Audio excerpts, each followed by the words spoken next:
Friends பார்த்தீங்கன்னா சப்பாத்தி பரோட்டாக்கு தொட்டுக்கிறதுக்கு குருமாவை விட இட்லி தோசைக்கு குருமா தொட்டு சாப்பிட்டோம்னா செம்ம டேஸ்ட்டாக இருக்கும். இன்னும் 2 இட்லி எக்ஸ்ட்ரா சேர்த்து உள்ளார போக்கும்.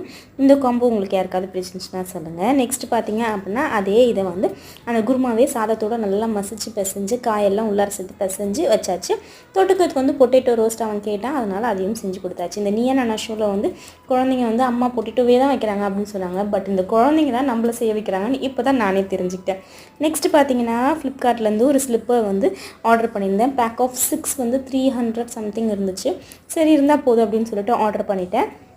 பார்த்திங்க அப்படின்னா இப்போ நம்ம வீட்டில் தரையெல்லாம் இருக்கும்ல, கிரானைட், மார்பிள்ஸ் இந்த மாதிரி அதிலெல்லாம் நம்ம நடக்கும்போது நம்ம காலில் இருக்கிற பிளட் சர்க்குலேஷன் லெவலாக இல்லை அதோட ஹீட்டாக இல்லை அதோட கூலிங்கான்னு தெரில, நம்மளுக்கு லெக் பெயின் வர ஸ்டார்ட் ஆகும். ஸோ எப்போ வீட்டுக்குள்ளே இருந்தாலும் இந்த மாதிரி ஒரு ஸ்லிப்பர் போட்டுக்கோங்க, இல்லைனா ஒரு கனமான மேட் போட்டு அந்த இடத்துல நிற்கிற மாதிரி பார்த்துக்கோங்க. அப்போ மோஸ்ட்டாக கால் வலி இல்லாமல் இருக்கும். பாய், சி ஆல், டேக் கேர்.